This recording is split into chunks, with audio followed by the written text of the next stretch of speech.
Quick question, how do you improve productivity if you're not measuring productivity? It just doesn't make sense.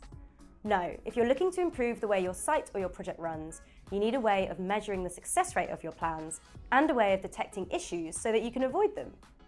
One proven way to do this is to use Percent Plan Complete, or PPC for short.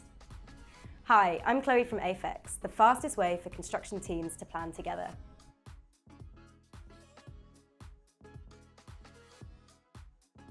In this video, we're going to be talking all about PPC, what it is, why it's so important that you should be using it, and how you can get started using it today. If you're already familiar with the concept of Percent Plan Complete, do use the timestamps at the bottom of the video to jump ahead to a section that's more relevant for you. Let's start by looking at why you might want to consider using PPC on your project. Too often in construction, we don't hear about updates or issues on site until it's way too late. Deadlines come and go, and before you know it, you've blown the budget and you've pushed out key tasks on the critical path. You've been putting out every fire that you're aware of, but more and more things keep slipping through the net. You didn't listen to the guys on that YouTube video that one time, and now you're in a world of pain. I'm only joking, but seriously, try not to get to the end of this video and then immediately forget the rest of it. Using PPC on your project gives you an opportunity to analyse your plans on a weekly or daily basis. So if the ground's too wet for a concrete pour, or if there's not enough movements to get plant on site, you've got enough time to get on top of those issues. So what is Percent Plan Complete? If you've been involved in projects that practice lean management or use the last planner system, you're probably familiar with the concept of PPC already.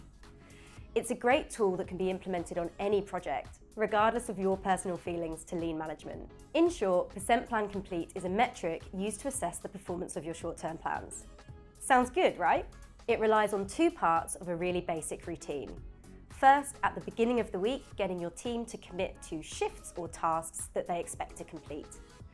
Second, at the end of the week, getting your team to confirm which of those tasks they actually did complete.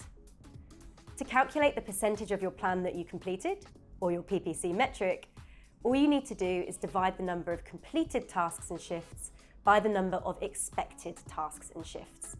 This is normally worked out based on a week of activity. From this percentage, you can gauge how smoothly your project is running on a daily basis and identify areas for improvement. Now, the idea with PPC is that you review it over and over again, looking for repeated patterns or issues. It's not a one and done, tick the box exercise, I'm afraid. It's something that needs doing regularly. Every time a shift is unsuccessful, you should be collating information about why that shift was unsuccessful. These issues can be resolved and even anticipated, and over time, your PPC score will improve. At a super simple level, let's say you have a subcontractor that was supposed to install rebar over the last 5 days. Maybe the first 3 days something went catastrophically wrong, but the last 2 days went totally to plan. You'd have a PPC of 40%, meaning only 40% of your planned activity happened. This is clearly not great, but it is a good indicator that that's an area you should look into in a little bit more detail to understand what went wrong. The real power in PPC comes from unearthing problems on site and holes in your short-term plan. By questioning why shifts and tasks aren't going to plan, you'll be able to discover recurring reasons for delay that you can then take action on. Doing this on a regular basis will allow you to make frequent adjustments, avoid missing milestones, and ultimately keep the master schedule on time and budget. To get the most out of PPC, you should aim to create an environment where your delivery team feel comfortable reporting failures. Doing this regularly will allow you to identify recurring issues, carry out root cause analysis, and resolve deep-rooted problems on your project. When it comes to the maths and setting targets, you don't want to be hitting 100% each week. This means that your teams aren't committing to enough work or pushing themselves. 100% of one task isn't actually as good as 70% of 10 tasks. Most projects tend to find that 75 to 80% completion tends to be a good rate to start with. From there, you can seek to improve gradually and consistently over time. You should also bear in mind that your target percentage should be reviewed and adjusted periodically. If you're consistently surpassing the target, there's scope to achieve more.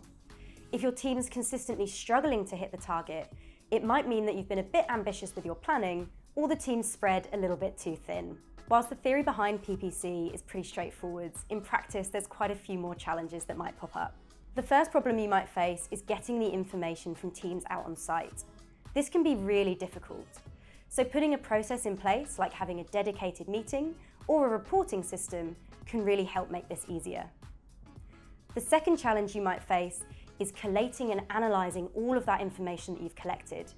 Fortunately, tools and tech like Aphex or Power BI can really help take the burden off here. If you're already an Aphex user, you'll be pleased to hear that all of the information you need to calculate and track PPC is automatically collected for you while you're using the app.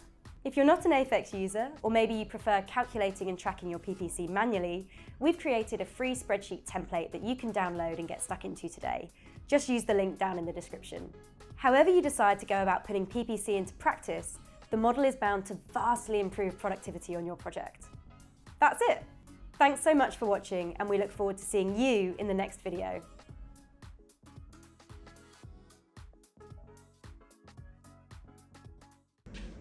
By questioning why shifts or tasks aren't going to plan, you'll be able to discover recurring... This is the one.